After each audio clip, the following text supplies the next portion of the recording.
ఉండాలి అంటే, ఒక ఆత్మీయుడు తన ఆత్మీయ జీవితాన్ని కాపాడుకోవాలి అని అంటే, ఒక ఆత్మీయుడు ఆత్మీయంగా ఎదగాలి అని అంటే ఒక 3 విషయాలు, చాలా విషయాలు ఉంటాయి కానీ ఒక 3 విషయాలు మాత్రం ఈరోజు బోధించి మనం ముగించుకుందాం. చాలా త్వరగా నేను ముగించబోతున్నాను. బైబిల్ గ్రంథం నుండి అందరూ కూడా బైబిల్ తెద్దాం. బైబిల్ గ్రంథం నుండి కొలస్సీయులకు రాసిన పత్రిక 3వ అధ్యాయము 11వ వచనం.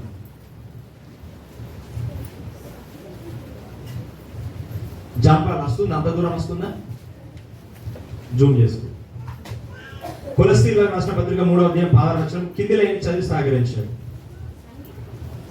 గట్టిగా కింది వచనం, ఇంకా కొంచెం కింది వచనం చదవమ్మా, చదువు. సరే చదువు.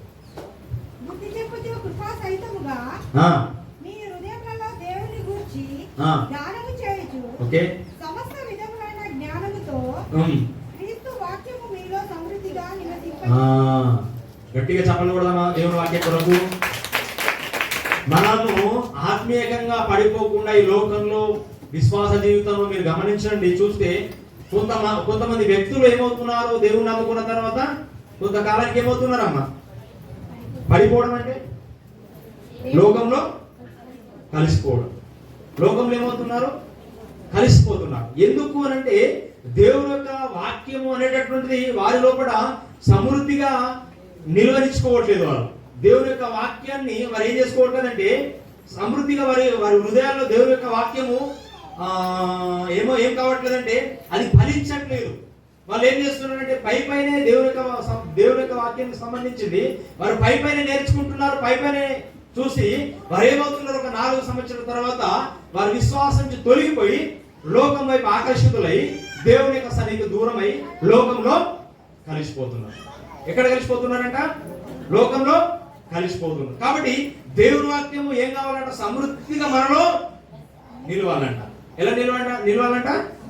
సమృద్ధిగా నిలవాలంట. అంటే ఫుల్ఫిల్ కావాలి.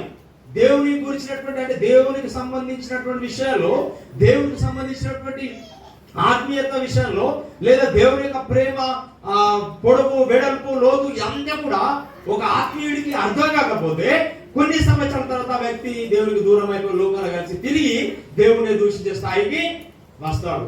నేటి దినాల్లో ప్రభు నాకు ఇచ్చినటువంటి ఈ భారత దర్శనం కూడా ఏంటంటే లోకంలోకి వెళ్ళిపోయినటువంటి చెదిరిపోకుండా సంఘంలో కాపాడుతూ సంఘంలోకి మరియు ఆ యొక్క చెదిరిపోయినటువంటి బిడ్డలు తీసుకురావడమే ప్రభు నాకు ఇచ్చినటువంటి భారం పిల్లల.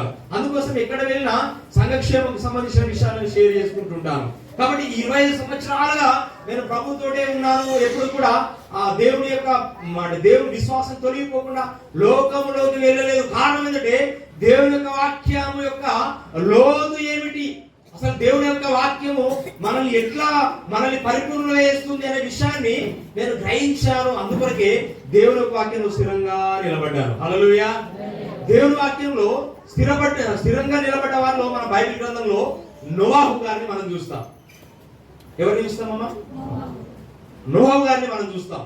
ఎట్లా అంటే నోవాహు గారికి దేవుడు ఒక మాట చెప్పాడు. మాట మీన్స్ వాక్యం లేదా స్వరం అనుకోండి. దేవుడు తన స్వరంతో నోవాహు గారికి ఒక మాట చెప్పాడు. ఏమిటి అంటే మరికొద్ది రోజుల్లో ఈ యొక్క ప్రపంచమంతా కూడా లోకాన్ని నేను నాశనం చేయబోతున్నాను. 40 దినములు పగలు రాత్రి భయంకరమైనటువంటి ప్రచండమైనటువంటి వర్షము ప్రళయం గొప్ప ప్రళయం తేబోతున్నాను. నువ్వు పడవను సిద్ధపరచుకో, నువ్వు ఓడను నిర్మించని నోవాహు గారికి చెప్పినప్పుడు నోవాహు గారు ఏం చేస్తారంటే ఆ దేవుడు చచ్చినటువంటి ఆ మాటను ఏం చేస్తారంటే తన హృదయంలో స్థిరపరచుకున్నాడు. ఏం చేసుకున్నాడమ్మా? స్థిరపరచుకొని ఆ యొక్క దేవుడు చెప్పినటువంటి ఆ మాటను తన కుటుంబస్తులతో షేర్ చేసుకున్నాడు. అలాగే తన సన్నిహితులతో షేర్ చేసుకున్నాడు. తనతో కలిసి ప్రయాణం చేస్తున్న వారితో పంచుకున్నాడు. కానీ ఆ పంచుకున్న సమయంలో వారందరూ ఆయనను మెచ్చుకున్నారు అనుకుంటున్నారా? ఏంటి అసలు వర్షం ఎట్లుండో తెలియదు, వర్షం అంటే ఏంటి అసలు అప్పటికి ఆ జనాలకు తెలియదు. వర్షం అంటాడు, ప్రళయం అంటాడు, ఈయనకు నిజంగా మెంటలు పట్టింది అంటారు. ఎవరు కూడా మెచ్చుకోరు. దేవుని కార్యం చెప్తే మెచ్చుకోలేమన్నా దండేస్తునుకున్నారా? ఇవేవి అలాగే ఉండదు, వ్యతిరేకంగా ఉంటుంది. ఎలా ఉంటుంది? వ్యతిరేకంగా ఉంటుంది. ఆయన చెప్తే అందరూ ఆయన మెచ్చుకున్నారు అనుకున్నారు. మెచ్చుకోలేదు. ఏం చేస్తారంటే ఆయనను దూషించారు, రకరకాలుగా ఆయనను మెంటోడు అన్నారు, పిచ్చోడు అన్నారు, రకరకాలుగా చేశారు. కానీ ఆయన ఏం చేశాడంటే దేవుడి నుంచి వచ్చినటువంటి ఆ స్వరాన్ని, దేవుడి నుంచి వచ్చినటువంటి ఆ మాటను తన హృదయంలో స్థిరపరచుకొని దేవుడు ఏదైతే చెప్పాడో దాన్ని చేసే పనిలో ఉన్నాడు. హల్లెలూయా. దాన్ని చేసే పనిలో ఉన్నాడు. ఎందుకు ఆయన చేసే పని ఉన్నాడంటే దేవుని యొక్క నుంచి వస్తున్నటువంటి ఆ యొక్క వాక్యం పట్ల ఆయనకు ఉన్నటువంటి ప్రగాఢమైనటువంటి వివరణ నోవహు గారికి ఉంది. దేవుని వాక్యం పట్ల ప్రగాఢమైనటువంటి ప్రేమ ఉంది. దేవుని యొక్క వాక్యం పట్ల ఆయనకు అచంచలమైనటువంటి విశ్వాసం ఉంది. అందుకొరకే దేవుని నుంచి వచ్చినటువంటి మాటను తన హృదయంలో చెవులతోటి విని తన హృదయమందు విశ్వసించాడు. బైబిల్ చెప్తుంది ఏంటంటే దేవుని మాటను నువ్వేం చేయాలి? చెవుల ద్వారా నువ్వు వింటున్నావు, ఏమమ్మా వింటున్నావు, నీ హృదయం మందు వాటిని ఏం చేసుకోవాలి? భద్రపరచుకోవాలి. కాబట్టి వినడం వలన విశ్వాసం కలుగుతుంది అంటాడు. కాబట్టి ఆయన ఏం చేశాడు? దేవుని యొక్క మాటను విన్నాడు. నోవహు గారికి విశ్వాసం కలిగింది. ఆ విశ్వాసం కలిగినప్పుడు ఆ యొక్క సందర్భాన్ని గుర్తు చేసుకుంటూ తన యొక్క హృదయం ఉంచుకొని ఆ యొక్క మాటను ప్రతిరోజు కూడా తలపోస్తూ, ప్రతిరోజు దేవుని అడుగుతూ, ప్రతిరోజు దేవుని సన్నిధిలో ప్రార్థిస్తూ అది ఎలా కట్టాలి, ఎట్లా కట్టాలి అని చెప్పేసి ప్రతిరోజు దేవుని సన్నిధిలో విచారణ చేస్తూ దేవుడు చెప్పిన ప్రకారంగా ఓడను నిర్మిస్తూ వెళ్ళాడు. ఒకానొక సందర్భం వచ్చింది. దేవుడు చెప్పిన సమయం రానే వచ్చింది. ప్రళయం రానే వచ్చింది. ఆ ప్రళయంలో నీటి యొక్క ప్రవాహంతో ఆ ఓడ పైకి లేచింది. తర్వాత దేవుడు చెప్పిన ప్రకారంగా, నోవహు చెప్పిన ప్రకారంగా తన కుటుంబస్తులందరినీ, ఆయా జాతుల్లో ఉన్నటువంటి ప్రతి జంతువును కూడా దాంట్లోకి తీసుకొని ఏం చేస్తాడు? నోవహు గారు భద్రపరిచాడు. హల్లెలూయా. చూడండి, ఒకవేళ ఒక వ్యక్తి దేవునిలో స్థిరంగా ఉంటే, ఒక వ్యక్తి దేవుని వాక్యంలో స్థిరంగా ఉంటే ఏం జరుగుతుంది అంటే ఇతరులను నువ్వు రక్షణలోకి నడిపించడానికి అవకాశం ఉంటుంది. హల్లెలూయా. ఉంటుందా? ఉండదా? నువ్వు దేవునిలో స్థిరంగా నిలబడితే, దేవుని వాక్యంలో స్థిరంగా నీవు ఉంటే ఏం జరుగుతుందంటే దేవుడు నీ ద్వారా రక్షణ లేని ప్రజల్ని రక్షణలోకి నడిపిస్తాడు. ఒకవేళ నీవు నమ్ముకొని కొన్ని రోజులకి నువ్వు దేవుని వదిలేస్తే నీ ద్వారా దేవుని సంఘానికి, దేవుని రాజ్యానికి లాభమేమి? దేవుని రాజ్యానికి లాభం ఏమిటి? నువ్వు స్వస్థత పొందుకున్నావు, నువ్వు బాగయ్యావు, బాగైన తర్వాత నువ్వు సువార్త ప్రకటించకుంటే, నువ్వు ఇతరులకు యేసు ప్రభు గురించి ప్రకటించకుంటే, యేసు ప్రభు గురించి నువ్వు ఇతరులకు చెప్పకుంటే నువ్వు స్వస్థత పొందడానికి ఎందుకు దేవుడు నిన్ను స్వస్థపరిచాడు? నీ స్వప్రయోజనం అనుకుంటున్నావా? కాదు ప్రియులరా. దేవుడు నేను ఎందుకు స్వస్థపరచాడంటే నీ ఇతరులను రక్షించడానికే. హల్లెలూయా. ఒక వ్యక్తిని ఎందుకు రక్షణలోకి నడిపిస్తాడు అని అంటే ఇతరులను రక్షించడానికే. అంతేగాని నువ్వు స్వస్థత పొందిన తర్వాత, నీ ఆరోగ్యం బాగైన తర్వాత నువ్వు అలాగే నీ ఇంట్లో అలా ఉండి నువ్వు సుఖంగా బ్రతకడానికి మాత్రం కాదు, కానీ ఆయన రాజ్యం కొరకు నువ్వు పనిచేస్తావని. హల్లెలూయా. హల్లెలూయా. ఎందుకు లోకంలో ఎంతో మంది లేరు, వారు ఎందుకు స్వస్థపరచలేదు, వారు ఎందుకు దేవుని దగ్గర రాలేదంటే వారి పట్ల దేవుని సంకల్పం కాదు, కానీ నీ పట్ల ఒక ప్రణాళిక, నీ పట్ల ఒక సంకల్పం ఉండి దేవుడు నిన్ను స్వస్థపరిచాడు. ఒకవేళ దేవుడు నన్ను స్వస్థపరచకపోతే నేను చనిపోతే నా బొంద మీద ఇప్పటి వరకు గడ్డి మొలిచేదండి. హల్లెలూయా. అవును, మా అమ్మ నాన్న వాళ్ళు కొంతవరకు ఏడ్చి మర్చిపోయేవారు.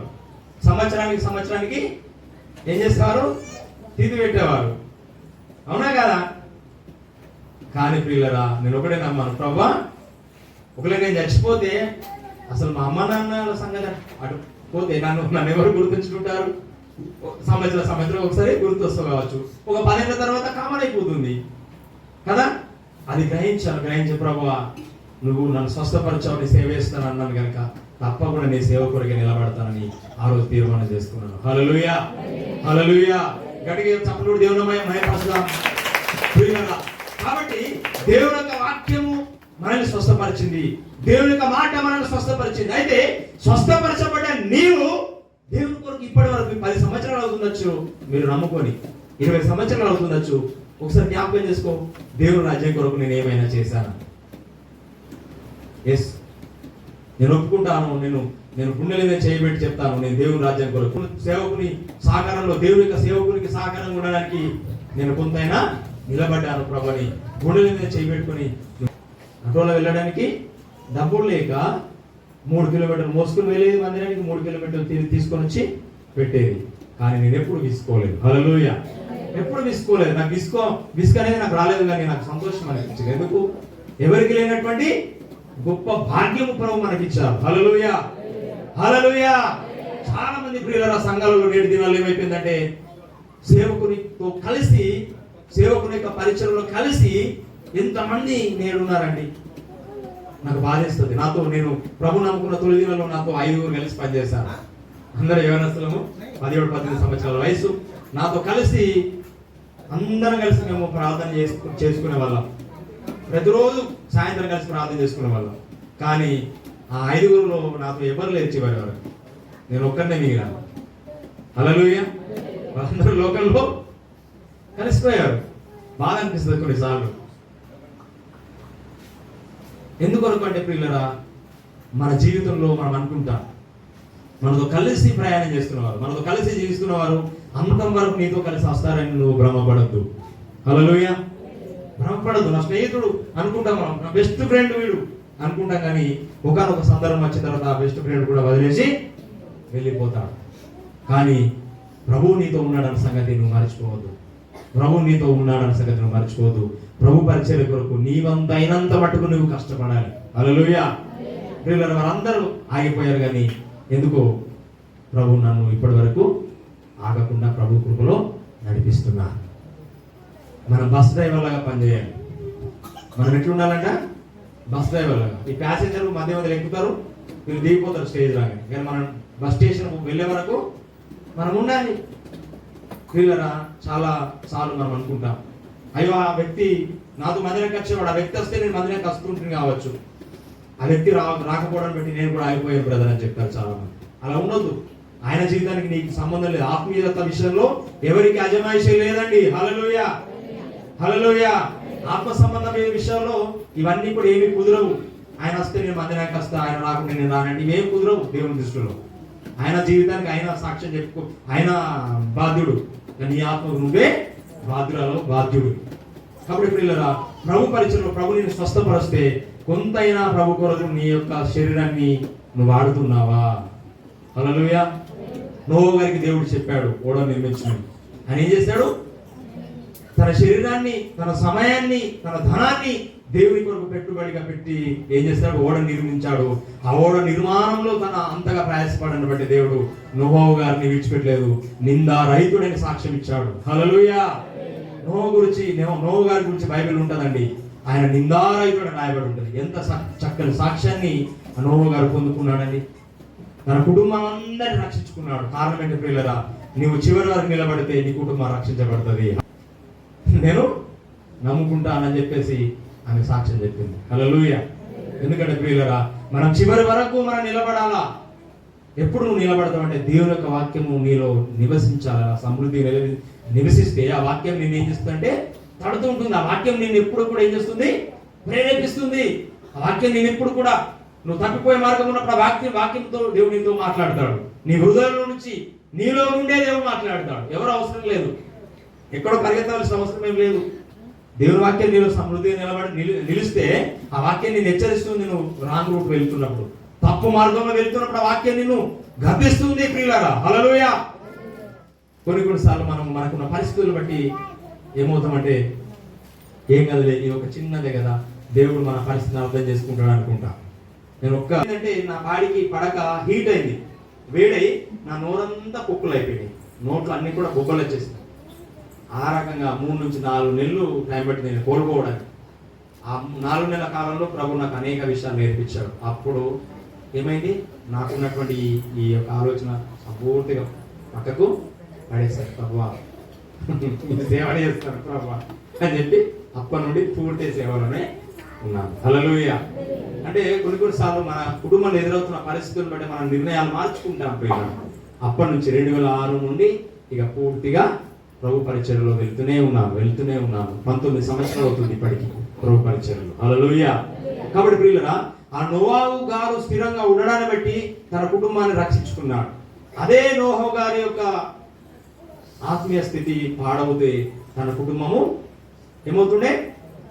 మిస్ అవుతున్నాడు. తన కుటుంబాన్ని రక్షించుకునేవాడు కాకుండా దేవుడు చెప్పిన మాట నుంచి ఆయన వైదొలిగిపోతున్నాడు. ప్రియులారా, అందుకోసము ఎలా ఉండాలంటే మరి అలా స్థిరంగా ఉండాలి. రెండవ విషయం చెప్తున్నాను. 1 తెస్సలోనికీయులకు రాసిన పత్రిక 5వ అధ్యాయం 17వ వచనం కింది లైన్ చదవండి. Very good. హల్లెలూయా. 1 వాక్యంలో స్థిరంగా మనము ఉండాలి. రెండవది ప్రార్థనలో స్థిరంగా ఉండాలి. రెండో విషయం ఏంటంట? ప్రార్థనలో, గట్టిగా చెప్పండి, ప్రార్థనలో స్థిరంగా, ఎడతెగగా ఉండడం అంటే స్థిరంగా ఉండడం అన్నమాట. కాబట్టి ఎడతెగ కంటే 24 hours అని దాని ఉద్దేశం కాదు. ఎడతెగ కంటే స్థిరమైనటువంటి ప్రార్థన వ్యక్తిత్వాన్ని, ప్రార్థన జీవితాన్ని కలిగి ఉండడం. బైబిల్ గ్రంథంలో మనం ఒక సంఘటన మనం గమనిస్తాం.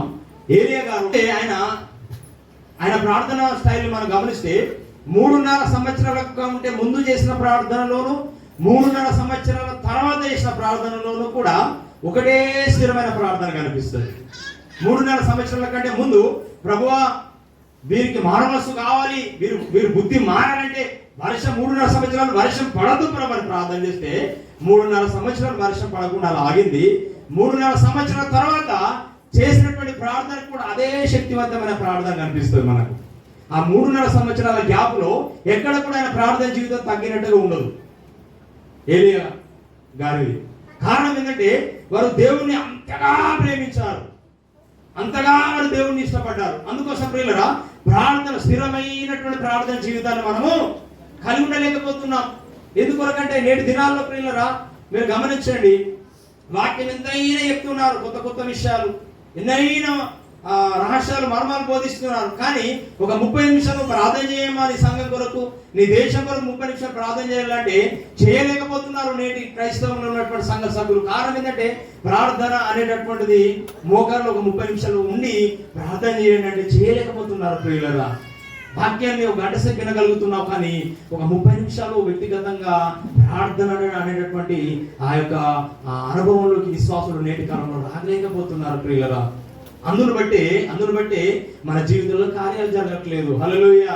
నీకు వాక్యం ఎంత తెలిసిందని కాదు, నువ్వు వాక్యం ఎంత మర్మాలు బోధిస్తున్నావు కాదు అని కాదు, కానీ దేవుడితో నువ్వు ఎంతగా అంటుకట్టబడున్నావు అనేది దేవుడు చూస్తూ ఉన్నాడు. హల్లెలూయా. ఇప్పుడు చదువురాని వారు ఉన్నారు, బైబిల్ చదవని వారు ఉన్నారు అనుకోండి. వారికి వాక్యము చదవలేదు పాపం వారు. అంటే వారికి వాక్యం చదవరాదని చెప్పేసి దేవుడు ఏమన్నా నీకు పరలోక రాజ్యం లేదని చెప్పాడా? చెప్పలేదు కదా. కాబట్టి నేటి కాలంలో నీవు దేవునితో అంటుకట్టబడిన స్థితిని బట్టే నీ ఆత్మీయ జీవితం మెరుగుపడుతుంది. ఒక చెట్టు ఎంతగా అది పైకి ఎంతగా అది వేలుకొని లోనికి వెళ్తుందో అది అంతగా పైన ఏముంటుందంటే విస్తరిస్తూ ఉంటుంది. చింత చెట్టును చూడండి, అది బలంగా విస్తృతంగా ఉండడానికి గల కారణం ఏంటంటే దాని వేర్లు లోనికి ఉంటున్నాయి. హల్లెలూయా. మర్రి చెట్టును చూసినప్పుడు కూడా అలాంటి దృశ్యాన్ని మనం చూస్తాం. అంటే ఒక వ్యక్తి, ఒక ఆత్మీయ యొక్క జీవితం ఎంతగా దేవునితో అంటుకట్టబడుతుంది, ఎంతగా ప్రార్థనలో నువ్వు వెళుతూ ఉంటావో నీ ఆధ్యాత్మిక, నీ భౌతిక జీవితం కూడా అంతగా వరదిల్లుతూ ఉంటుంది. కారణం ఏంటంటే దేవునితో ఎవరైతే సహవాసం చేస్తారో, దేవుని యొక్క సన్నిధిలో ప్రార్థనలు ఎవరైతే స్థిరంగా ఉంటారో వారు గొప్పగా వరదిల్లుతారు. హల్లెలూయా. గట్టిగా చెప్తాం హల్లెలూయా. ప్రార్థన అనేటటువంటిది ఎవరో నీకు నేర్పవలసిన అవసరం లేదు. నీ తల్లితో, నీ తండ్రితో నువ్వు మాట్లాడడానికి నీకు ఎవరైనా నేర్పించారా? నేర్పించలేదు కదా. కాబట్టి దేవునితో ప్రార్థన చేయడం అనేటటువంటి విషయంలో కూడా ప్రార్థన చేయడానికి ప్రార్థన బుక్కులు అవసరం లేదు.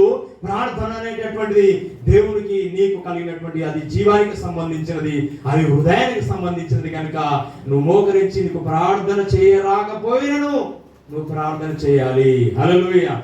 మొదట్లో మాకు ప్రార్థన అంటే ఏంటో తెలియనప్పుడు మేము మౌనంగా ప్రార్థన చేసేవాళ్ళం. మా స్నేహితులు మేమందరం కలిసి మౌనంగా ప్రార్థన చేసి ఒక 5 నిమిషాలు మౌనంగా మనసులో ప్రార్థన చేసుకొని నా ప్రార్థన అయిపోగానే పక్క ఆయనకు ఇలా కొట్టేవాళ్ళం. ఆయన కూడా మౌనంగా అలా ఉండి ఆయన ప్రార్థన, మనసులో ప్రార్థన అయిపోయిన తర్వాత పక్క ఆయన కొట్టేవాడు. అట్లా మేము ప్రతిరోజు ప్రార్థన చేసుకున్నాను. మనసులోనే ప్రార్థన బయటకు వచ్చేది కాదు. ఎందుకంటే మాకు ప్రార్థన చేయడం ఏమిటో మాకు తెలియని సందర్భం అది. కాబట్టి ప్రియులారా, నువ్వు ప్రార్థన చేయరాకపోయినను నువ్వు దేవుని సన్నిధిలో మోకరించినప్పుడు దేవుని యొక్క ఆత్మ విజ్ఞాపన చేస్తుంది, పరిశుద్ధాత్మ దేవుడు విజ్ఞాపన చేస్తాడు. హల్లెలూయా. అందుకోసం చాలా మంది ప్రార్థన నేటి కాలంలో ప్రార్థనకు చాలా చీప్గా చేస్తారు. ఆశీర్వాదాలు గురించి చెప్తా ఉంటారు, కానీ ఒక క్రైస్తవుడికి ప్రార్థన గురించి నేర్పేటటువంటి వ్యక్తులు చాలా తక్కువ అయిపోయారు నేటి కాలంలో. మేము మొదటగా నమ్ముకున్న దినాల్లో మాకు ప్రార్థన తప్ప ఏమీ నేర్పలేదండి. హల్లెలూయా. ప్రార్థన తప్ప మాకేమీ మా సేవకులు నేర్పలేదు. ప్రార్థన ఏమని అడిగితే ప్రార్థన చేయాలి వాళ్ళు. ఏమని అడిగితే ప్రార్థన. అంకుల్ 50 రూపాయలు కావాలనుకుంటే ప్రార్థన చేయాలి వాళ్ళు. హల్లెలూయా. అంకుల్ పెన్నులే అంకుల్ అని అంటే ప్రార్థన చేయాలి వాళ్ళు. మా సేవకులు ఏంటి అంకుల్ పెన్ను కొనివ్వంటే ప్రార్థన చేయమంటే ప్రార్థన చేయాలి వాళ్ళు. అంటే ఆ రోజు ఉన్నట్టు సేవకులు కానీ ఆ రోజు ఉన్న విశ్వాసులు కానీ నిజంగా చెప్తున్నాను, ఈ 15 సంవత్సరాల క్రితం జరిగినటువంటి పరిచయం వేది. 15 సంవత్సరాల తర్వాత ఈ సోషల్ మీడియా వచ్చిన తర్వాత చాలా మంది ఆత్మీయులు చెడిపోయారండి. హల్లెలూయా. నిజం చెప్తున్నాను. మా సేవకులు ఉండేవారు వారంలో నెలల 4 సార్లు అలాంటి ప్రార్థన చెప్తుండే. నెలల 4 సార్లు అండి. ఈ రోజున ఒక్క నెలకు ఒకసారి అలాంటి ప్రార్థన రాండమ్మా అంటే నాకు మోకాళ్ళ నొప్పులు ఉన్నాయి, కొంచెం ఏమనుకోకుండా అని ఫోన్లో చెప్తాను. మోకాళ్ళ నొప్పులు ఉన్నాయి, లేదయ్యా నాకు నిద్ర ఉండకపోతే నాకు కుదరట్లేదయ్యా అని చెప్తా ఉంటాను. నిజం చెప్తున్నాను. నేను కూడా చేసేవాడిని. వారంలో ఒక అలాంటి ప్రార్థన, నెలల 4 సార్లు అలాంటి ప్రార్థనే. హల్లెలూయా. ఎందుకు దేవుడు గొప్ప కార్యాలు చేయడని చెప్పండి. ప్రార్థన చేస్తే కదా మనము. ఆ రోజున వాళ్ళు ఏం నేర్పించారు? గొప్ప గొప్ప మర్మాలు కూడా నేర్పించలేదు, ప్రార్థనే నేర్పించారు వాళ్ళు. అందుకొరకు ఈ రోజు వరకు కూడా మేము మా విశ్వాస జీవితంలో స్థిరంగా ఉంటామని నేను నమ్ముతాను. ఆ సేవకులను బట్టి నేను నిజంగా ప్రభుని అప్రిషియేట్, ఆ సేవకుని బట్టి నేను ప్రభుని మయపరుస్తాను. హల్లెలూయా. తను చనిపోయాడు, ప్రభునందు నిద్రించారు వారు గొప్ప సేవకులు. కాబట్టి ప్రియులరా, మేము కొన్నిసార్లు ఏం చేసామంటే అంకుల్ మాకు నిద్ర వస్తుందని అంటే నిద్ర వస్తుందా అని చెప్పి మా కళ్ళకు జడబాం రాసేవాడు. ఎందుకు అంటే ఎట్లా నిద్ర వస్తుందా ప్రార్థన చేయమంటే ఆ జడబాం మండుతుంటే నిద్ర వస్తుందా, అట్లనే మీరు ప్రార్థన చేయాలి అని చెప్పి అట్లా రాసి చలి, భయంకరమైన చలి, డోర్ పెట్టేసి ఒక్కొక్కరు గంట ప్రార్థన చేసిన తర్వాత నీకు డోర్ కొట్టాలనుకోండి. ఎట్లా అనుకున్నాడు? నాకు వినవడాల ప్రార్థన అంటుండే. ఇదే ఘోరం అన్న. లేదు, మీరు ఖచ్చితంగా ప్రార్థన చేయాలి. మళ్ళీ ప్రార్థన చేసినా కానీ అది అనిపించాలి ఆయనకు. మనస్ఫూర్తి చేసిండు, మనసాక్షి స్ఫూర్తితో చేసిండు. మీ ప్రార్థన దేవుని దృష్టికి అనుకూలమయ్యేదాకా మీరు ప్రార్థన చేస్తూ ఉండేవాడు. ఘోరమైన పరిస్థితి. వర్షం ఒకసారి అయితే భయంకరమైన వర్షం పడుతుంది. వర్షంలో మోకరించిపించి ప్రార్థన చేయడం. ఇదేమనుకోరు, ఈ వర్షంలో ఏం ప్రార్థన చేయడం, ఇళ్ళకి వచ్చి ప్రార్థన చేయడం లేదు. ఈ వర్షంలో మీరు ప్రార్థన చేయాలి. ఎండాకాలం సువార్త బైబిల్ ఉంటాయి కదా, చిన్న బైబిల్ ఉంటాయి కదా, ఆ భయంకరమైనటువంటి మే మాసం అది. ఆ కాటన్ అట్లాంటి డబ్బా ఎత్తి మా నెత్తి మీద ఎత్తి పెద్ద పెద్ద కొండలు, అడవులు ఉన్నటువంటి వారికి కొండలు ఎత్తి నడువురని ఎండలు నడిపించాడు. అందుకొరకు ఈ రోజు వరకు ఈ 19 సంవత్సరాలు 25 సంవత్సరాల విశ్వాస జీవితంలో స్థిరంగా ఉన్నామంటే మనం ఏదైతే మనం నేర్చుకుంటామో అది మన జీవితంలో ఎక్కడ కూడా కోరుకోము ప్రియులారా. హల్లెలూయా. హల్లెలూయా. కాబట్టి ప్రియులారా, అంటే చాలా మంది ఏమనుకుంటారంటే షో పుట్టుగా హైఫైలో ఉండడానికి ఎవరైతే ప్రయత్నం చేయాలని చూస్తావో అప్పుడు నీ జీవితంలో దేవుడు ఏమి అలాంటి అద్భుత కార్యాలు జరిగించాడు. ప్రభు కొరకు కష్టపడాలి, ప్రభు పరిచర్య కొరకు కష్టపడాలి, సంఘ అభివృద్ధి కొరకు కష్టపడాలి ప్రియులారా. అందుకొరకే ప్రార్థనలు మీరు అందరూ స్థిరంగా ఉండడం నేర్చుకోండి. హల్లెలూయా. బైబిల్ గ్రంథంలో బబులోను రాజ్యంలో దానియేలు, షద్రక్, మేషక్, అబేద్నెగోలు, దానియేలు అనేటువంటి 4 గొప్ప యవనస్తులు మనం చూస్తాం. చిన్నప్పుడు వారు ఏదైతే వారి తల్లిదండ్రుల నుంచి వారు నేర్చుకున్నారో ప్రార్థన చేయడము, పరిశుద్ధత కలిగి జీవించడము, దేవుని కొరకు రోషంగా నిలబడడం నేర్పించారో అది వారి జీవితంలో వారు మర్చిపోలేదు ప్రియులారా. వారు యవన కాలం వచ్చిన తర్వాత కూడా ఆ బబులోను రాజ్యంలో ఒకనొక సందర్భం వచ్చింది. వారు అగ్నిలో వేయబడతామని శాసనం చేయబడ్డది, సింహము బోన్లో వేయబడతామని శాసనం చేయబడ్డది. కానీ మరి ఏం చేశారు? ఎప్పట్లాగే యథావిధిగా వారు మోకరించి దేవుని సన్నిధిలో వారు ప్రార్థన చేస్తున్నారు. అంటే స్థిరమైన ప్రార్థన చేసే వారు అలా ఉంటారు. ఏమన్నా రాని కష్టాలు రాని, రోగాలు రాని, నొప్పులు రాని, అప్పు సమస్య రాని, శత్రువులు ఎదురైనను ఆత్మీయులు మనల్ని వదిలిపెట్టిపోని ప్రార్థన జీవితాన్ని ఎవరైతే కాపాడుకుంటారో చివరి వరకు వారు మాత్రమే దేవుని చేత అంగీకరించబడతారు. హల్లెలూయా. ప్రార్థన, పరిశుద్ధత ఎవరైతే కలిగి జీవిస్తారో వారు ప్రతిదాన్ని జయించడానికి ప్రభు వారికి గొప్ప శక్తిని ఇస్తాడు. వారి చూడండి ప్రియులారా, అలా వారు నిలబడినందున, అలా వారు స్థిరమైన వారు నిలబడినందున వారి అగ్ని లాంటి భయంకరమైనటువంటి పరిస్థితులు కూడా వారిని ఏమీ చేయలేదు. తీసుకెళ్లి వారు అగ్నిలో పడేస్తే ఏమన్నా జరిగిందా? ఏమి జరగలేదు. ఎప్పటిలాగే వారు ఉన్నారు. కానీ వారితో కూడా దేవుడే దిగొచ్చాడు. హల్లెలూయా. కాబట్టి ప్రియులను జ్ఞాపకం చేసుకోండి, వారి ఎదుట అగ్ని గాని రాజు గాని ఎవరిని కూడా వారు లెక్క చేయరు ప్రియులారా. అందుకోసం రాజుని ఏమంటారు? వారు రాజా అనరు. ఆ సందర్భంలో మనం చూస్తే నెబుకద్నెజరు అంటారు. మీరు గమనించారా? అసలు రాజుని పేరు వినడం అంటే ఏమనుకుంటున్నారు? అది చాలా పెద్ద పనిష్మెంట్ ఆ రోజులు. కానీ వాళ్ళు ఏం చేస్తారు? వారికి ఉన్న ధైర్యం ఏమిటి? నెబుకద్నెజరు నీకు జవాబు ఇవ్వడానికి, నీకు ఆన్సర్ చెప్పాల్సిన, నీకు జవాబు చెప్పాల్సిన అవసరం మాకు, చింత మాకేం లేదు అంటున్నారు. నెబుకద్నెజరుని ఒక రాజునే పేరు పెట్టే స్థాయికి చిట్ట చివరి వారి యొక్క పోరాటం అది ఫైనల్. అయితే వీరా, అయితే రాజా అనే రేంజ్కి వాళ్ళ స్థితి వెళ్ళిపోయింది. కానీ అప్పుడు ఏం చేస్తారు వాళ్ళు? ముళ్ళలోని గులాబీ పువ్వులానే వారు ఉన్నారు. హల్లెలూయా. ముళ్ళలోని గులాబీ పువ్వులాగానే వారి విశ్వాసం వికసించింది. కాబట్టి ప్రియులారా, మన జీవితంలో మనము పువ్వులాగా మనం ఉండొచ్చు, మన కింద ముళ్ళ లాంటి శ్రమలు ఉండొచ్చు, కానీ ప్రియులారా మనం ఆ గులాబీ పువ్వులాగానే వికసించాలని ప్రభు కోరుతున్నాడు. హల్లెలూయా. వారు కూడా ముళ్ళలో ఉన్నారు, కానీ వారు గులాబీ పువ్వులాగా వారు వికసిస్తున్నారు. ప్రియులారా, ఆ మంటలో వారి విశ్వాసం వికసిస్తుంది, ఆ మంటలో వారి ధైర్యం వికసిస్తుంది, ఆ మంటలో వారి ధైర్యం కనిపిస్తుంది. ప్రియులారా, నెబుకద్నెజరు నీకు జవాబు చెప్పాలి, నీకు ఆన్సర్ ఇవ్వాలనేటువంటి చింత మాకు లేదు. మా దేవుడు రక్షించినా రక్షించకపోయినా పర్వాలేదు అంటున్నారు వారు. అదండి దేవుని బిడ్డలకు ఉండవలసినటువంటి తెగింపు. అలా ఉన్నప్పుడు నీ విశ్వాసము, నీ ఆత్మీయ జీవితాన్ని చూసి అనేకులు మారుతారు. హల్లెలూయా. మొదట నేను చెప్పిన దాంట్లో నోవహు కుటుంబము, నోవహు స్థిరంగా ఉండడాన్ని బట్టి నోవహు కుటుంబం రక్షించబడ్డది. ఈ రెండవ విషయంలోకి వస్తే వారు ప్రార్థనలో స్థిరంగా ఉండడాన్ని బట్టి కూడా ఏం జరిగింది? ఏమైంది? ఆ రాజ్యమే మార్చబడ్డది. దేవునికి స్తోత్రం. హల్లెలూయా. చప్పట్లు కొట్టి దేవుని నామమున మహిమపరచుదాం. హల్లెలూయా, హల్లెలూయా. వారి ప్రార్థన జీవితము, ఆత్మీయ జీవితము దేవుని కొరకు నిలబడిన బట్టి వారు ఏం చేస్తారండి? ఆ రాజ్యాన్ని మార్చారు, ఆ రాజును మార్చారు. శాసనంలోనే వాళ్ళు లెక్క చేయలేదు, శాసనంలో వీరికి అనుకూలంగా ప్రభు మార్చాడు. కారణం ఏంటంటే వారు నమ్మిన దాన్ని వదిలిపెట్టలేదు. ప్రియులరా, వారికి ప్రభువు నుండి అప్పగించబడిన దాన్ని వారు వదిలిపెట్టలేదు. ప్రియులరా, యథావిధిగా వారు ప్రార్థన చేస్తూనే ఉన్నారు. ఎప్పటిలాగా వారు ప్రార్థన చేస్తున్నారు. నేడు దినాల క్రైస్తవులు ఎట్లా అయిపోయింది తెలుసా? నీకు సర్టిఫికెట్లు, క్రైస్తవ సర్టిఫికెట్ ఇయ్యారంట, నువ్వు చర్చిపోతున్నావు కానీ నీకు ఏదో ఇస్తారట, బీసీసీ ఇస్తారట. అంటే దెబ్బకు మేము క్రైస్తవులం ఎక్కడిది, మేము మా ఇంట్లోకి రండి కావాలంటే ఏం లేవు, మా ఇంట్లో ఏమీ లేవండి. మేము క్రైస్తవులం కాదని చెప్పుకునే వాళ్ళు కూడా నేటి కాలంలో లేకపోలేదు. నిజమండి. రేషన్ బియ్యం కార్డు కొరకు కూడా విశ్వాసాన్ని అమ్ముకుంటున్నారు. ఇక పెన్షన్ల కోసం కూడా అబద్ధం ఆడుతున్నారు. కానీ శద్రకు మిషక్ అబేద్నెగో వాళ్ళని చూస్తే, ఆ భక్తుల జీవితాన్ని చూస్తే మనకు ఒకలాంటి పిచ్చెక్కుతుంది. వారు అనుకుని ఉంటారు, ఒకవేళ అయ్యా యెహోవాదేవుని మేము నమ్ముకోమయ్యా, మీరు చూపించినటువంటి ఈ బొమ్మకే ముక్తం, నీకే ముక్తం అయ్యా అని దానియేలు గారు, శద్రకు మిషక్ అబేద్నెగోలుగా వారికి అనుకుని ఉంటే, వారు అనుకుని ఉండొచ్చు ఒకవేళ ఈ లోకంలో వారు అగ్ని తప్పించుకుని ఉండొచ్చేమో.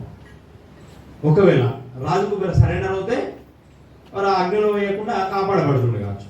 కానీ వారు నిత్యత్వాన్ని చూశారు. వారు ఇక్కడ ఈ అగ్ని తప్పించుకుంటే చనిపోయిన తర్వాత అక్కడ నిత్యత్వంలో అది రోజు వండే అగ్ని కదా, అక్కడ కాలడం కంటే ఇక్కడ కాలడమే బెస్ట్. ఎందుకంటే ఇక్కడ శరీరం మాత్రం కాలిపోతుంది, మేము చనిపోతే మా ఆత్మ దేవుని దగ్గరికి వెళుతారు అనేటటువంటి అంత గొప్ప విశ్వాస స్థాయి ఉంది వారిది. హల్లెలూయా, హల్లెలూయా కదా. ఒకవేళ కాలిపోతే శరీరం కాలిపోతుంది, మరి చనిపోయిన తర్వాత వారి ఆత్మ దేవుని దగ్గరికి వెళుతుంది.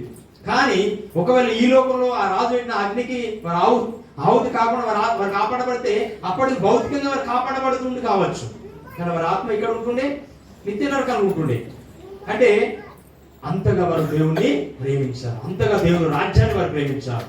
ప్రియులారా, ఎవరైతే అధికంగా ప్రార్థన చేస్తారో వారు నిజంగా దేవుని రాజ్యాన్ని ప్రేమించిన వారు.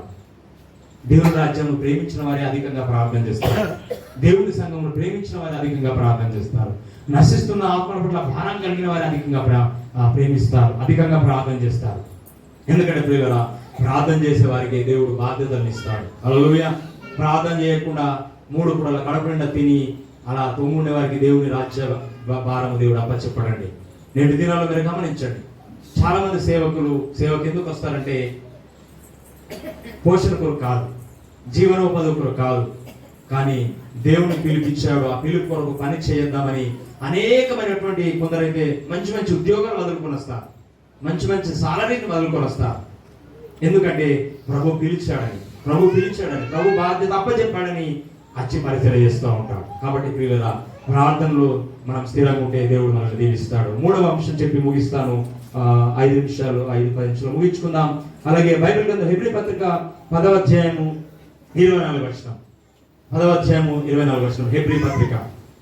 ఇది చెప్పి మనం ముగించుకుందాం. కొందరు మానుకొనుచున్నట్లుగా సమాజముగా కూడుట మానక ఒకరొకరు హెచ్చరించుకొనుచు చూచిన కొలది అలాగు చేయొచ్చు. హల్లెలూయా. గట్టిగా చెప్పండి, దేవుని నామమును మహిమపరచుదామండి. హల్లెలూయా, హల్లెలూయా. ఏమంటాడండి?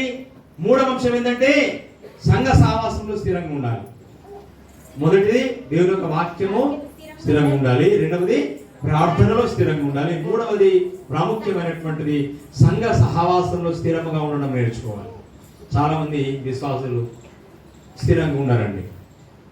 మీరు గమనించండి, మీ ఇంటి దగ్గర పూల మొక్క ఉందనుకోండి, వినండి నా మాట, లేదా కరివేపాకు చెట్టు ఉందనుకోండి. నా కరివేపాకు చెట్టు కనిపిస్తుంది కాబట్టి చెప్తున్నాను. దాన్ని కరివేపాకు చెట్టుని ఇక్కడ పెట్టి ఒక 2-3 రోజుల తర్వాత మళ్ళీ దాన్ని పీకి ఇంకొక చోట పెట్టి మళ్ళీ 2-3 రోజుల తర్వాత దాన్ని ఇంకొక చోట పెట్టి అలా పెట్టారనుకోండి, వారం రోజులు ఏమవుతుందండి? అది సచ్చి ఊరుకుంటుంది. ఏమవుతుంది? అది ఎండిపోతుంది. అది అట్లాగే చాలా మంది క్రైస్తవ విశ్వాసులు కూడా ఉన్నటువంటి ఒక దరిద్రమైనటువంటి అలవాటు ఏంటంటే సంఘాలను మారుస్తూ ఉంటారు. ఒక సావాసంలో ఎదగరన్నమాట. ఒక సావాసంలో ఎదగరు. సంఘ సావాసంలో ఎదగడం అలవాటు చేసుకోవాలి. నేను సేవకు వచ్చేంత వరకు అండి నిజంగా చెప్తున్నాను, విశ్వం అనేటువంటి పరిచర్యలో భాగంగా నేను సంపూర్ణ సేవలోకి వచ్చే వరకు నేను అక్కడే ఉన్నాను. విశ్వాస స్థాయి నుండి నేను సేవకుడిగా వచ్చేంత వరకు అక్కడనే ఉన్నాను. అనేక మీటింగ్స్కి వెళ్ళాను. నిజం చెప్తున్నా, మీటింగ్స్కి వెళ్ళాలి, తప్పులేదు, మీటింగ్లకు వెళ్ళాలి, నేర్చుకుంటాం. మీటింగ్స్లోకి వెళ్ళేవాడిని, కానీ ఆదివారం మాత్రము మా సంఘ సావాసంలో ఉండేవాడిని. ఆ మీటింగ్లో నేర్చుకున్నది మా విశ్వాసాలకు బోధించేవాడిని. హల్లెలూయా.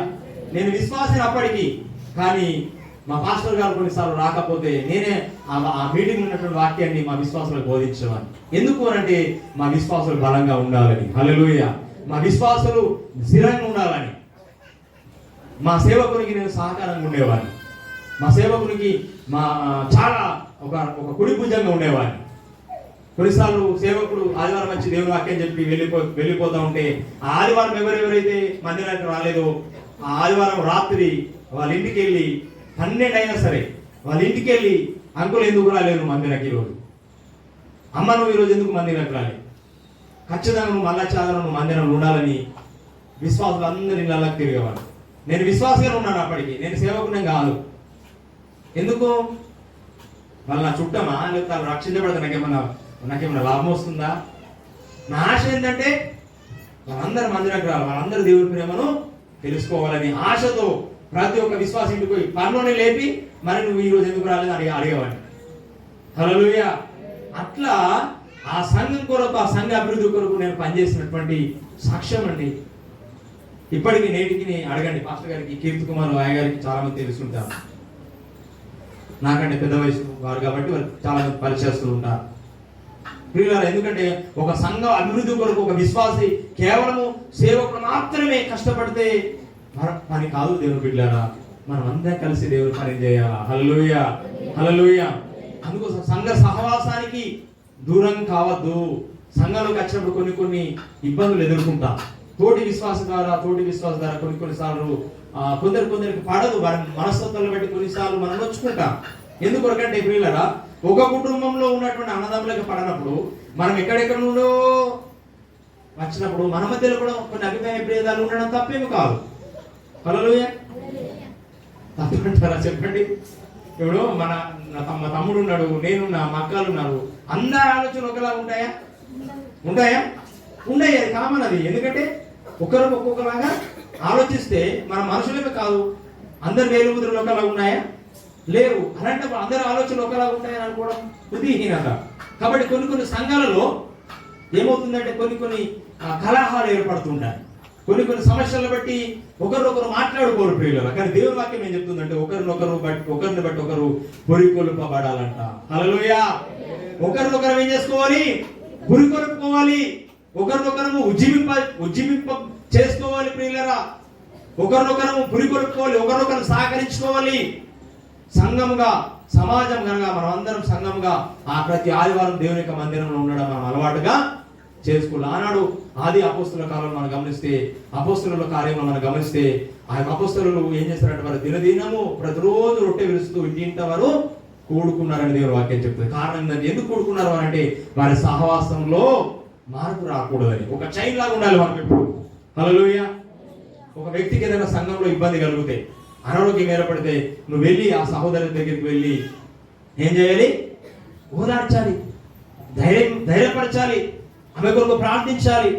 అన్నిటికీ సేవకుడు వెళ్ళాలి. సేవకుడు చూసుకుంటూ నేను కేవలం ఆదివారం వెళ్తాను, ఆదివారం వస్తానంటే మనం క్రైస్తవులం కాదు ప్రియులారా. అలా లోకంలో ప్రేమలు తగ్గిపోతున్నాయి ప్రియ దేవుని బిడ్డలారా. హల్లెలూయా. నేటి కాలంలో ప్రేమలు తగ్గిపోతున్నాయి. ఫోన్ వచ్చిన తర్వాత, ఈ స్మార్ట్ ఫోన్ వచ్చిన తర్వాత ఇంకా తగ్గిపోయాయి. కాబట్టి ప్రియులారా అలా ఉండదు ప్రియులారా. చేతులెత్తి నేను మీకు అందరికి విజ్ఞాపన చేయదలుచుకున్నాను. ఎందుకంటే ఒకరి పట్ల, తోటి విశ్వాస పట్ల ఒక ప్రేమ భావన కలిగి ఉండాలి ప్రియులారా. వారిలో ఏదైనా బలహీనత ఏర్పడినప్పుడు ప్రేమతో సరిదిద్దడం నేర్చుకోవాలి. హల్లెలూయా. బహిరంగముగా కాదు, ప్రేమతో ప్రేమతో ప్రేమతో వారికి సరిదిద్దినప్పుడు మన సంఘం అభివృద్ధి చెందుతుంది ప్రియులారా. హల్లెలూయా. మనమందరం కూడా ఏమంట? శరీరంలో అవయవాల లాంటి వారమంట. మనమందరం కూడా ఏక శరీరం ప్రియులారా. శరీరంలో రెండు చేతులు ఉన్నట్టు మనమందరము క్రీస్తు అనేటటువంటి ఈ సంఘంలో మనమందరం శరీరంలో ఉన్నటువంటి ఒక అవయవాలం మనమందరము. ఈ సంఘం అనేటటువంటి శరీరం ప్రియులరా. శిరస్సు అనేటటువంటి వ్యక్తి ప్రభు అనేటువంటి యేసుక్రీస్తు వారు. కాబట్టి ప్రియులరా మనమందరం కలుసుకొని సమాజంగా కూడి ఒకరినొకరు సహకరించుకున్నప్పుడు నువ్వేం డబ్బిపోవలసిన పని లేదు. ప్రేమపూర్వకమైనటువంటి నీ మాట. వారి కష్టాలు ఉన్నారు, వారు ఏడుస్తున్నారు, వారి ఇబ్బందులు ఉన్నారు, వారికి అనారోగ్యం కలిగింది, కుటుంబంలో సమస్య ఏర్పడ్డది, నువ్వు వెళ్ళి ధైర్యపరచు. అమ్మ ఏం కాదు, దేవుడు చూసుకుంటాడు, ప్రార్థన చేద్దాం. అమ్మ నాకు పలాని తెలిసిన వాళ్ళు ఉన్నారు, వారి ద్వారా మనం సమస్యను పరిష్కరించుకుందామని ఒకరికొకరు గురి కొలుపుకున్నప్పుడు మనం దీవించబడతాం. హల్లెలూయా. గడికెళ్తామా? హల్లెలూయా. కాబట్టి ప్రియులరా ఒకరినొకరు ఏం చేసుకోవాలంటే పురి కొలుపుకోవాలి. పురి కొలుపుకోవడం అంటే అదే. పురి కొలుపుకోవడం అంటే అదే. నా తమ్ముడు నువ్వు ఒక 5 నిమిషాలు ప్రార్థన చేయి, తమ్ముడు నేను ఒక 10 నిమిషాలు ప్రార్థన చేస్తా. తమ్ముడు ఈ సమస్య వచ్చింది, మనం ప్రార్థన చేద్దామని సంఘమంతా కలిసి ప్రార్థన చేయాలి. బైబిల్ గ్రంథంలో మనం గమనిస్తాం, పేతురు చెరసాలలో ఉన్నాడు, సంఘం అయితే అత్యాశక్తితో ప్రార్థన చేస్తూ ఉన్నది. బైబిల్ ఏం చెప్తుంది? సంఘం అయితే అత్యాశక్తితో ప్రార్థన చేస్తుందట. ఏక మనస్సుతో అత్యాశక్తితో మనం ప్రార్థన చేస్తున్నప్పుడు పేతురు విడుదల పొందాడు అద్భుతంగా. అవును, సంఘమంతా కలిసి ప్రార్థన చేసినప్పుడు, సంఘమంతా కలిసి స్థిరంగా ప్రార్థన చేసినప్పుడు అద్భుతమైనటువంటి విడుదలను మనం దేశంలో చూస్తాం. అద్భుతమైనటువంటి విడుదలను మన సంఘంలో మనం చూస్తాం, మన గ్రామంలో మనం చూస్తాం. ప్రియులరా సంఘం అంటే మామూలు కాదు ప్రియులరా. సంఘానికి ప్రభు ఎంతో గొప్ప గుర్తింపునిచ్చాడు. పాతాళంలో గొప్ప ద్వారాలు మన సంఘం మీద నిలబడి అని చెప్పాడు దేవుడు. అంతటి శక్తి సంఘానికి ప్రభు ఇచ్చాడండి. మనమే చాలాసార్లు సంఘం యొక్క విలువను గుర్తించలేకపోతున్నాం ప్రియులరా. అందుకొరకే మనమందరం కూడా ఆ సంఘం యొక్క విలువను గుర్తించిన వారమై, సంఘం అంటే వేరేదో కాదు, ఎక్కడ 2-3 కూడింటారో అదే సంఘము. ఆ 2-3 కూడి చేసినటువంటి ఆ ప్రార్థన ద్వారా దేవుడు దేశంలో గొప్ప ఉద్యమాన్ని తీసుకొని రాబోతున్నాడు ప్రియులరా. హల్లెలూయా. గట్టిగా చెప్తాం హల్లెలూయా, హల్లెలూయా. కాబట్టి సంఘము దేవుని కొరకు పని చేయాలి ప్రియులరా. సంఘము దేవుని కొరకు పని చేయాలి. సేవకుడు ఒక్కడే పరిచయంలో ఉండడం కాదు, సంఘం అంతా కలిసి మీరు దినం ప్రతిరోజు ప్రార్థన చేసుకోండి, ప్రతిరోజు మీరు పని చేసుకోండి. కానీ ఏదో ఒక రూపంలో సంఘ పరిచర్య కొరకు మీరు సహకరిస్తూనే ఉండాలి ప్రియులరా. సేవకునికి వెన్నెముక ఉండి పని చేసేదే నిజమైనటువంటి సంఘము ప్రియులరా. అందుకొరకు బైబిల్ గ్రంథంలో మనం మొట్టమొదటిగా చదివినట్టుగా మనము ఏది వాక్యంలో మనం స్థిరంగా ఉండాలన్నట్టుగా నోహు గారి కుటుంబాన్ని మనం గమనిస్తే, ఆ నోహు గారు దేవుళ్ళు స్థిరంగా ఉన్నాడు, స్థిరమైనటువంటి సావాసం ఉన్నాడు, స్థిరమైనటువంటి విశ్వాసం ఉన్నాడు, స్థిరమైన ప్రార్థన ఉన్నాడు, స్థిరమైనటువంటి తన వాక్యము దేవుని చచ్చిన స్వరాన్ని స్థిరంగా తన హృదయంలో భద్రపరుచుకున్నాడు. అందుకొరకే తన కుటుంబం అంతా రక్షించబడ్డది. అటు తర్వాత నోహు గారి ద్వారానే యేసుక్రీస్తు వంశవాళి కూడా నోహు గారి వంశవాళిలో నుండే యేసుక్రీస్తు ప్రభుల వారు ఈ లోకానికి వచ్చాడు. ఒకవేళ నోహు గారు స్థిరంగా నిలబడకుంటే దేవుని యొక్క రాజ్యం ఇస్తారన్న ఎక్కడిది? నోహు గారు స్థిరంగా నిలబడడం బట్టి నోహు గారిని దేవుడు ఎంచుకొని ఆ నోహు గారి వంశావళిలో నుండే ప్రభువైనటువంటి యేసుక్రీస్తుల వారు ఈ లోకానికి వచ్చి ఈ లోకం కొరకు తన ప్రాణాన్ని శిలువలో పెట్టి లోకం కొరకు తన ప్రాణ త్యాగం చేసి లోకానికి తన ప్రేమను అందించి లోకం లోకంని రక్షించుకునేటటువంటి ఆ క్రమంలో తన ప్రాణాన్ని అర్పించి లోకమంతటి కొరకు తన శరీరాన్ని అర్పించినటువంటి యేసు ప్రభువుని మనం చూస్తున్నాం. హల్లెలూయా. ప్రభు అయినటువంటి యేసుక్రీస్తు మనకిచ్చిన రక్షణ బట్టి మనం ఈ రోజున సంఘం ఉన్నాం.